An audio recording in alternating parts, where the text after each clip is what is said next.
اکنون دوستان رقابت امیرجان نسیم جان از دسته خطلاندو رو در مقابل اکمل مرادوف با هم تماشا میکنیم. اکمل مرادوف اون ورزشگری که ما هنر و استعدادش رو در صحنه رقابت‌های بین‌المللی برها مشاهده کردیم.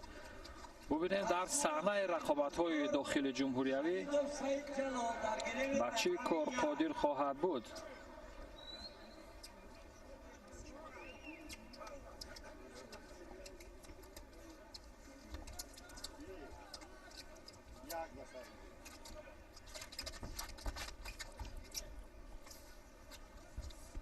دوستان گرامی،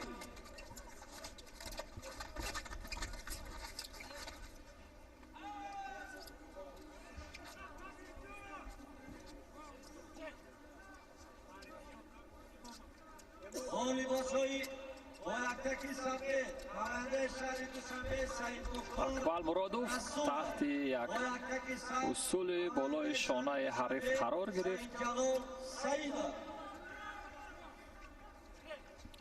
ولی تا با پایان نبرد همین اصول پرتاب بالای شانه را امیرجان نسیم جان. ولی این آغاز کار است، فرصت هست برای اکمل هم به سمت چپ تا اجرای اصول میکند. ولادیمیر یلچنینوف هم از کنار به صفت مربی اکمل مرادوف را توصیه میدهد.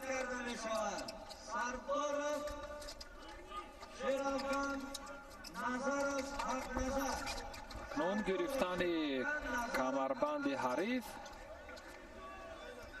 و راه گریز یا فرار از اصول حریف. نظریف ظریف نظریف هم به صفت داور اینجا در حال مشورت دادن نسیم جان هست. امیرجان نسیم جان از شهر کلوب تحت راهبری ظریف نظریف تمرین میکند و اکمل مرادوف باشد تحت هدایت ولادیمیر یلچنینوف.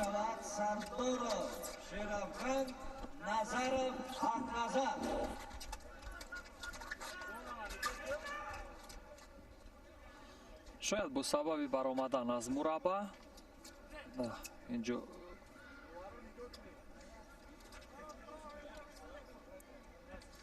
چیزی نبود، رقابت ادامه می‌یابد. بیشتر پرتاب کمری و به نتیجه، ولی به هر حال اجرای اصول نشان می‌دهد که این فعال هست. با یک تکی سفید نماینده شهر دوشنبه بار دیگر نیز اجرای اصول میکند و پهلو چون اکمل مرادوف خواست خودش اصول را اجرا کند ولی یکم پایش لغزید چون خود همین توشک کمی نمناک است با سبب باریدن باران، ولی فرصت هست تا انجام وقتی اساسی. حدود 2 دقیقه دیگر وقت دارند، می تواند از این لحظه های باقی مانده یا از این فرصت ها اکمل مرادوف برای برابر، ولی یک پرتاب دیگر که باعث گرفتن پهلو شد و پهلو همین ترتیب پیروز شد. نسیم جان پیروزی به دست می‌آورد و به مرحله بعدی رقابت ها را خط می‌گیرد. امیرجان نسیم دست پرور مکتب ورزشی شهر کلوب به مرحله بعدی را خط گرفت.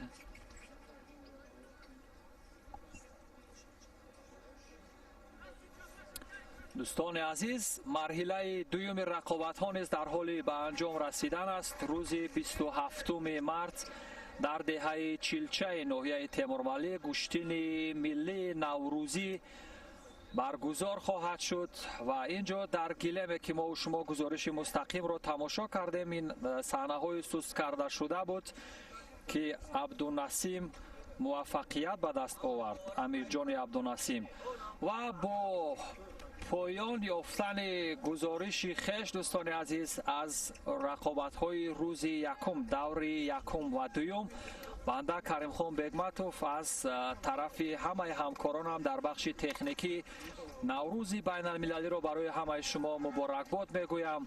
روز و روزگار بر همه شما خوش. ایام بکام.